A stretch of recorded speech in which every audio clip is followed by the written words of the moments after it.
आपको याद होगा कि सोशल मीडिया में एक वीडियो जो है तेजी से वायरल हो रही थी, जिसमें भाजपा चीफ जो है वो कह रहे थे कि गुज्जर की बकरी जहां भी जाएगी वो जगह गुज्जर की होगी।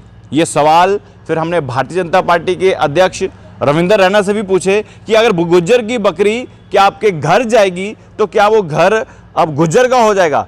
इस पर भाजपा अध्यक्ष ने ये कहा था कि मेरा कोई घर नहीं है, लेकिन इस पर अब जो सियासत जो है कहीं ना कहीं गर्म है और इस पर चर्चा करने के लिए हमारे साथ गगन भगत हैं और एनसी के नेता हैं। गगन जी, क्या लग रहा है कि आपको भी लगता है कि जो बकरी शकरी पाल लेनी चाहिए? विमल जी नमस्कार सबसे पहले तो, और आपके दर्शकों का बहुत बहुत स्वागत, अभिनंदन। और बात जहाँ तक रविंद्र रैना जी के मित्र हैं, मेरे बड़े पुराने मित्र हैं और सीरियसली कोई लेता नहीं उनको, मजाक काफ़ी करते हैं। और बड़ा आश्चर्य हुआ जब भाजपा ने उनको स्टेट प्रेसिडेंट बनाया कि भाजपा ने क्या सीरियसली ले लिया उनको। ऐसे मजाक वो करते रहते हैं और अच्छा रहता है, कोई ना कोई एंटरटेनमेंट के लिए होना चाहिए। अब किसी मूवी में जब तक कोई कॉमेडी कैरेक्टर ना हो अच्छा भी नहीं लगता, होना भी चाहिए, कॉमेडी भी होनी चाहिए। दफ्तर में जो लोग आए होते हैं भाजपा के, उनका भी मन लगा रहता है, मीडिया वालों का मन लगा रहता है, जम्मू कश्मीर लोगों का मन रखता है। कॉमेडी कैरेक्टर तो है ही ना वैसे भी वो। अब जो वो बोलते हैं वो सुन के हंसी आ सकती है, गंभीरता पर विचार करता ही नहीं कोई, एक लाइट मूड, ह्यूमरस मूड में लेते हैं सारा कुछ उसको। बाकी जहाँ तक घर की बात है, घर तो है इनका, जहाँ सुंदरबनी में इनका घर है, इनका परिवार है, लेकिन वो अलग बात है कि परिवार में जाते नहीं हैं, रहते नहीं हैं। अब परिवार से छोड़ के यहाँ पर आ गए हैं, अब भाजपा कार्यालय को परिवार बना लिया है। खैर जो कुछ भी वो कहते हैं, जहाँ से बकरी जाएगी वो जगह उनकी, ये वो छोड़िए इस बात को। रविंद्र रैना की जहाँ तक बात है ना, मैं कहना चाहूँगा कि अब कहीं से भी चुनाव लड़ लें, जीत के बताते हैं। कारण ये है कि एक अध्यक्ष के नाते बात कर रहा हूँ, एज अ रविंद्र रैना बात नहीं कर रहा हूँ, भाजपा अध्यक्ष को हराना है। जम्मू कश्मीर के लोगों ने ठाना है कि अध्यक्ष को जरूर हराना है।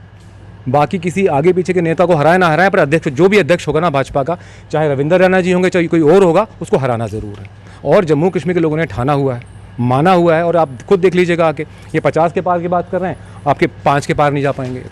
जम्मू डिस्ट्रिक्ट तक के बाहर तो निकल ही नहीं पाएंगे ना, कश्मीर तो छोड़ दीजिए, आप पीर पंजाल और चिनाब घाटी में जा नहीं पाएंगे ये लोग। तो रविंद्र रैना जी जो कहते हैं, बाकी अब छोड़िए, रविंद्र रैना छोड़िए, अब नए नए जो हमारे नेशनल कॉन्फ्रेंस से भाजपा में गए हैं, ईडी और सीबीआई के द्वारा लेके गए हैं, उन्होंने भी एक बयान दिया। मैं देख रहा था, हंसी भी आ रही थी मुझे। एक इंग्लिश समाचार पत्र के पहले पेज पर एक हेडलाइन होती है, ASI मार्टेड 2 कॉप्स इंजर्ड, और 5th पेज पर उनका बयान आता है, मिलिटेंसी ऑन डिक्लाइन। तो भाजपा वालों की कौन सी बात सीरियसली ले हैं? एक तरफ भाजपा के नेता जो कह रहे हैं मिलिटेंसी ऑन डिक्लाइन, और एक तरफ हमारे लोग शहीद हो रहे हैं, सुरक्षा बल शहीद हो रहे हैं, मिलिटेंसी बढ़ रही है, टारगेट किलिंग बढ़ रही है। तो क्या माने उनको? तो भाजपा की कौन सी बात सीरियसली ले, बताइए कौन सी बात होती है सीरियसली इनकी? कुछ नहीं होती, सिवाय झूठ जुमले, जो ऊपर से लेकर मोदी जी से लेकर नीचे तक रविंद्र रैना तक जुमले होते हैं। इनके हर नेता जो हैं वही कॉपी करते हैं, हर चीज़ कॉपी करते हैं और वही बात करते रहते हैं, वही चीज़ कॉपी पेस्ट करना, और कुछ नहीं आता है इनको। जम्मू कश्मीर में जनता जो है जाग चुकी है। अब जम्मू कश्मीर में वही हो रहा है जो बाकी भाजपा शासित प्रदेशों में हो रहा है। स्कैम्स नहीं होते थे पहले, अब यहाँ स्कैम्स शुरू हो गए, यहाँ भी पेपर लीक शुरू हो गया। बिहार यूपी तो बन ही गया, यहाँ पर 370 टूटने के बाद बिहार यूपी तो बनना था, अब बन ही गया। स्कैम्स भी वैसे होने लगे। अब बस बाकी क्या है, किडनैपिंग और डकैती बाकी है, कट्टे मिलना बाकी है, वो भी शुरू हो जाएंगे, देख लीजिए कुछ दिनों में। अभी जिस तरह से ये राजनीति चल रही है, क्या लग रहा है कि पर्टिकुलर किसी को खुश करने की कोशिश की जा रही है? किसी को खुश करने की कोशिश, इनका पूरा जो टारगेट है 2024 है। इन्होंने किसी भी कीमत पर साम दाम दंड भेद करके 2024 का चुनाव जीतना है। धर्म को बीच में रखकर, हिंदुइज्म को टारगेट कर सेंटर में रखकर, और अपने आप को एक ऐसी पार्टी बनाकर कि हमारे अलावा इस देश को कोई नहीं बचा सकता, हम देशभक्त हैं, सबसे बड़े देशभक्त हैं। बाकी जितने भी बर्निंग इश्यूज़ हैं, इकोनॉमी से लेकर, अनएम्प्लॉयमेंट से लेकर, नेशनल सिक्योरिटी से लेकर, उस साइडलाइन करते हुए, और जिसका साथ पूरा गोदी मीडिया का बखूबी दे रहा है। अगर यूट्यूब चैनल ना हो, आप जैसे साथी ना हो, तो हम लोग ये आवाज़ ही कहाँ पहुँचे? विपक्ष दबा के रख दिया उन्होंने। जो विपक्ष का लोग ज़्यादा बोलता है उसको ईडी सीडी, जुबैर के साथ क्या हो रहा है आप देखिए ना। जुबैर क्या करता था? फैक्ट चेक करता था। जो मोदी जी झूठ बोलते थे, जो भाजपा के नेता मंत्री झूठ बोलते थे, वो फैक्ट चेक करता था, सच्चाई सबके सामने लाता था। आज अगर तालिब हुसैन मिलिटेंट है तो ये जुबैर के कारण। क्यों? क्योंकि वैसे तो भाजपा का नेता था ना, उसका इंट्रोडक्शन क्या था? यही था, BJP minority cell Jammu province IT cell incharge, यही था उसका इंट्रोडक्शन। आज वो पकड़ा गया, वो बेनकाब हुआ, तब वो मिलिटेंट बना ना। पहले क्या था? तो भाजपा का नेता था ना, भाजपा के नेताओं के साथ जफ्फियाँ पप्पियाँ डाल के फोटो खिंचा रहा था, वो तो गले में हाथ डाल के खिंचा रहा था। जुगल जी के साथ तो ऐसे मिल रहा था जैसे बचड़ों, कोई कुंभ के मेले में बिछड़ा हुआ भाई हो उनका। अब इतनी करीबी जो है टेररिस्ट के जो रिश्ते बीजेपी वालों के साथ है, तो क्या कहोगे इस पर आप?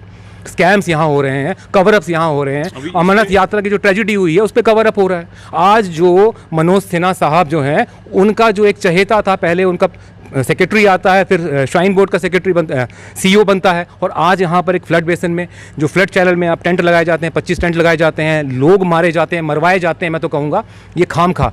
शंकराचार्य जी की बात मैं कोट करना चाहूँगा यहाँ। कल उन्होंने कहा, प्रमुखता से कहा कि हमें तीर्थ स्थान और पर्यटन में अलग अलग करना होगा, हमें दोनों को इकट्ठा नहीं करना होगा, हमें देखना पड़ेगा। अमरनाथ यात्रा जो है एक तीर्थ यात्रा है, कोई एडवेंचर टूरिज्म नहीं है।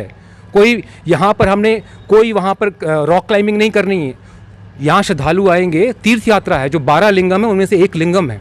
और सबसे बड़ी बात है, ये बहुत अलग लिंगम है, ये बर्फ़ से बना हुआ लिंगम है। अगर टेम्परेचर बढ़ेगा तो लिंगम पिघल जाएगा, तो कहाँ रहेंगे फिर? क्या देखने जाएंगे हम लोग? लिंगम कहाँ से दिखेगा? सतीश सेन गुप्ता की रिपोर्ट थी, उन्होंने कहा था 1 महीना यात्रा और 1 लाख यात्री। इससे ज़्यादा आप करोगे तो लिंगम का साइज़ छोटा होता जाएगा। अगर जब यात्रा होगी नहीं तो आस्था किसकी जाएगी? हम लोगों की। हम लोग मेज़बान हैं यहाँ पर। हम लोग लखनपुर से लेकर गुफा तक यात्रियों का स्वागत करते हैं। किस रूप में? एक नागरिक के रूप में, एक पिट्ठू वाला के रूप में, एक कैब वाले के रूप में, एक दुकानदार के रूप में, एक टूरिस्ट गाइड के रूप में। सबका व्यवसाय जुड़ा हुआ है, सबकी यहाँ पर जितनी भी आस्था जुड़ी हुई है, इन सबका जो ठेका है भाजपा ने लेकर रखा हुआ है। 31 दिसंबर को जो दरबार में भगदड़ मची थी माता वैष्णो देवी में, वहाँ पर 12 श्रद्धालु मारे गए थे। गवर्नर साहब ने वहाँ पर इंक्वायरी भी गठित की, रिपोर्ट आई, रिपोर्ट पब्लिक नहीं की, किस ऑफिसर को सस्पेंड किया गया। जो वहाँ पर सीईओ था आज डिफकॉम बना दिया उन्होंने। प्रमोशन मिल रही है, यहाँ तो भगदड़ मच रही है, लोग मर रहे हैं, प्रमोशन मिल रही है, प्रमोशन मिल रही है। अकाउंटेबिलिटी नहीं कोई यहाँ पर। यहाँ तो उन्होंने हद मचाई हुई है, कालाबाजारी मची हुई है। यहाँ तो कह रहे हैं कि जो मर्जी करो जी, डिक्टेटरशिप है यहाँ पर, हम कुछ करेंगे नहीं, हम जो कुछ बोलते उठा के अंदर डाल देते हैं, फर्जी केस डाल देते हैं उनके ऊपर। ऐसा नहीं है, हमें ये मिल के आवाज़ उठानी पड़ेगी इनके खिलाफ। जो यहाँ पे गुंडागर्दी मची हुई है, यहाँ पे अंधेरगर्दी मची हुई है, यहाँ कोई पूछने वाला कोई नहीं, ब्यूरोक्रेसी हावी हो गई, ये पुलिस स्टेट बन गया हुआ है यहाँ पर। इसके खिलाफ में आवाज़ उठानी पड़ेगी, हम उठाएंगे। आतंकी तालिब हुसैन के जब खुलासा हुआ कि ये भाजपा का ही मेंबर था, लेकिन इस पर हमने अध्यक्ष से बातचीत की, उन्होंने कहा कि इसका कोई भी नाता जो है भाजपा से नहीं था। लेकिन क्या लग रहा है कि कहीं ना कहीं जो लेटरहेड था भारतीय जनता पार्टी का, उसमें इसका नाम था, आईटी इंचार्ज था बनाया हुआ इसको, सब कुछ इसके पास था। अब जितना मर्जी, अच्छा अगर ये नहीं था तो इस बात का खंडन क्यों नहीं किया उन्होंने? कैसे वो फेसबुक आईडी पर लगातार डाल रहा था, कैसे वो भाजपा की कार्यकारिणी अटेंड कर रहा था, कैसे वो भाजपा, जब अमित शाह आए हुए थे वो मीटिंग अटेंड कर रहा था। जब गृह मंत्री आया होता है तो क्या कोई ऐरा गैरा उठ के अंदर घुस जाता है? अगर वो भाजपा कार्यकर्ता नहीं है और वहाँ पर वो लिस्ट के अंदर नहीं है, अगर वो कार्यकर्ता नहीं है, कोई डेजिग्नेटेड ऑफिस बेरर नहीं है, तो कैसे जा सकता है? यहाँ पर रविंद्र रैना को मैं ये कहना चाहूँगा, झूठ बोलने की भी कोई हद होती है, थोड़ी सी शर्म होती है। शर्म करो, झूठ बोलना बंद करो। अब तुम बेपर्दा हो गए हो, और बेपर्दा इंसान को लोग क्या कहते हैं आप बेहतर जानते हो। तो बेपर्दा होने के बाद भी आप झूठ बोले जा रहे हो, शर्म करो। चलिए शुक्रिया। तो आज बातचीत कर रहे थे गगन भगत से, एनसी लीडर हैं, और बता दें आपको कि जो इस वक्त बयान जो है बीजेपी चीफ द्वारा दिए गए थे उस पर हम चर्चा कर रहे थे। आपको क्या लगता है ये खबर देखकर? आप अपनी राय ज़रूर कमेंट बॉक्स में रखिएगा। देखते रहिए भारत मॉनिटर, कैमरामैन शैलेत्री के साथ। जय हिंद।